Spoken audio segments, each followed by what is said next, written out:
بسم اللہ الرحمن الرحیم کہ شعبان کے اس مبارک مہینے میں ایک مبارک ہستی کی ولادت ہوئی تھی جنہوں نے اسلام کے لیے اپنا سب کچھ قربان کر کے اسلام کو قیامت تک کے لیے زندہ کر دیا، جنہیں شہداء کربلا بھی کہا جاتا ہے، یعنی حضرت امام حسین علیہ السلام۔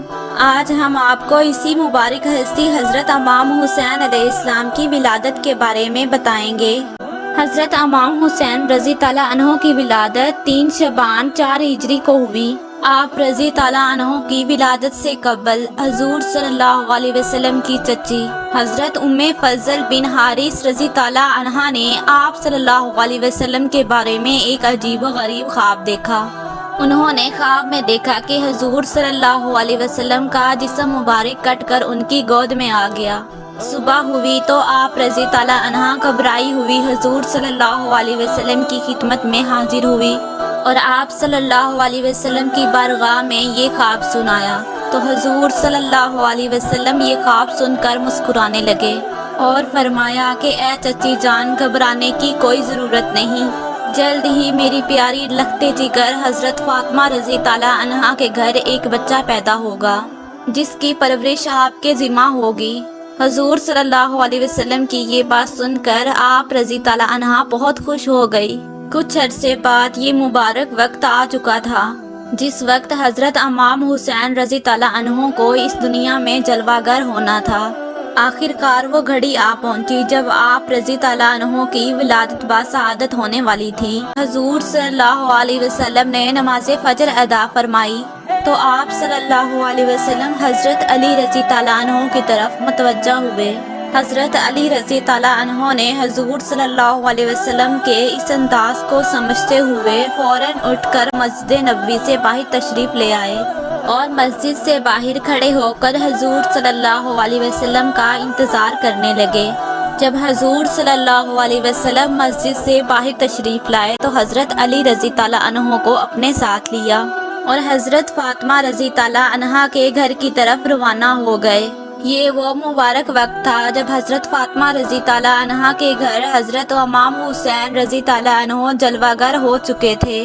جیسے ہی حضور صلی اللہ علیہ وسلم حضرت سیدہ فاطمہ رضی اللہ عنہا کے گھر کے دروازے پر پہنچے تو حضور صلی اللہ علیہ وسلم نے حضرت علی رضی اللہ عنہ سے فرمایا کہ آپ یہیں ٹھہریں اور کسی کو اندر نہ آنے دیں۔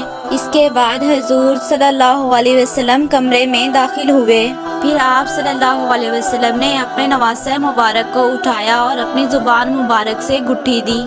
اس کے بعد حضور صلی اللہ علیہ وسلم اپنے نواسے کو اپنی گود میں اٹھا کر پیار کرنے لگے۔ ادھر جب حضرت ابو بکر رضی اللہ عنہ نے دیکھا کہ حضور صلی اللہ علیہ وسلم مسجد سے باہر تشریف لے گئے ہیں تو آپ رضی اللہ عنہ کچھ دیر ٹھہرے اور پھر حضور صلی اللہ علیہ وسلم کو ڈھونڈتے ڈھونڈتے ان کے پیچھے تشریف لے گئے۔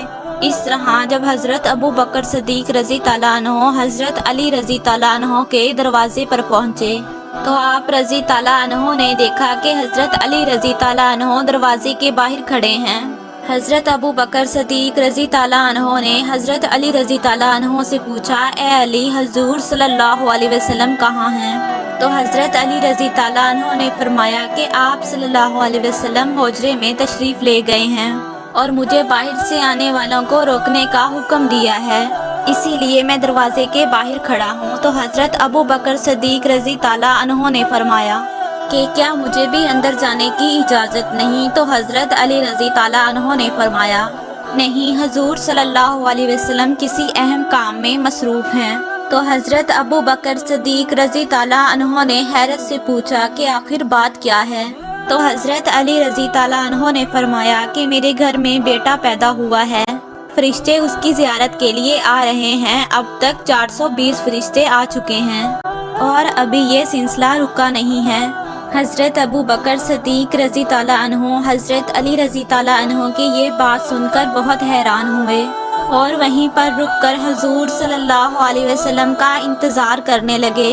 ابھی کچھ ہی دیر گزری تھی کہ حضرت عمر بن خطاب رضی اللہ عنہ اور حضرت عثمان رضی اللہ عنہ آپ صلی اللہ علیہ وسلم کو ڈھونڈتے ڈھونڈتے چند صحابہ کے ساتھ وہیں تشریف فرما ہوئے۔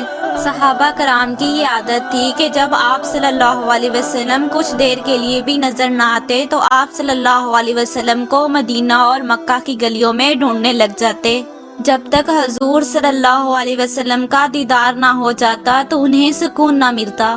یہی وجہ تھی کہ باقی تمام صحابہ بھی حضور صلی اللہ علیہ وسلم کو تلاش کرتے ہوئے حضرت علی رضی اللہ عنہ کے دروازے پر پہنچ گئے۔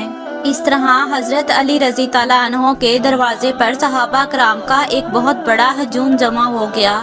جب حضور پاک صلی اللہ علیہ وسلم حجرے سے باہر تشریف لائے تو آپ صلی اللہ علیہ وسلم نے صحابہ کرام کو اندر بلا لیا۔ جب تمام صحابہ کرام حجرے میں داخل ہو گئے تو حضرت علی رضی اللہ عنہ نے حضور صلی اللہ علیہ وسلم کو حضرت ابو بکر صدیق سے ہونے والی تمام گفتگو بیان فرمائی۔ حضور صلی اللہ علیہ وسلم نے حضرت علی رضی اللہ عنہ سے فرمایا، اے علی، تمہیں فرشتوں کی تعداد کس نے بتائی جو تو نے حضرت ابو بکر صدیق رضی اللہ عنہ کو بتائی؟ تو حضرت علی رضی اللہ عنہ نے عرض کیا کہ جب بھی کوئی فرشتوں کا گروہ آپ صلی اللہ علیہ وسلم کی خدمت میں حاضر ہوتا تو وہ اپنی تعداد بیان فرماتا۔ اسی طرح میں نے تمام فرشتوں کی تعداد کو جمع کر لیا۔ تو حضور صلی اللہ علیہ وسلم نے ارشاد فرمایا، اے علی، تم تو بہت عقل مند ہو اور اللہ تعالیٰ نے تمہیں بڑی عقل عطا فرمائی ہے۔ جب حضرت امام حسین رضی اللہ عنہ پیدا ہوئے تو حضرت علی رضی اللہ عنہ نے اپنے بیٹے کا نام حرب رکھا، مگر حضور صلی اللہ علیہ وسلم نے اس نام کو تبدیل کر دیا اور حضرت امام حسین رضی اللہ عنہ کا نام حسین رکھا۔ حضرت امام حسن اور حضرت امام حسین رضی اللہ عنہ کی شان میں حضور صلی اللہ علیہ وسلم نے ارشاد فرمایا کہ جس نے حضرت امام حسن اور حضرت امام حسین رضی اللہ عنہ سے محبت کی اس نے مجھ سے محبت کی، اور جس نے ان سے دشمنی رکھی اس نے مجھ سے دشمنی رکھی۔ اور حضرت امام حسین رضی اللہ عنہ سینے سے لے کر قدموں تک حضور صلی اللہ علیہ وسلم سے مشابہ تھے، یعنی حضرت امام حسن رضی اللہ عنہ کا چہرہ حضور صلی اللہ علیہ وسلم کے چہرہ مبارک سے مشابہ تھا، اور حضرت امام حسین رضی اللہ عنہ کا جسم حضور صلی اللہ علیہ وسلم کے جسم مبارک جیسا تھا۔ سبحان اللہ۔ امید کرتے ہیں آج کی ویڈیو آپ کو پسند آئی ہو۔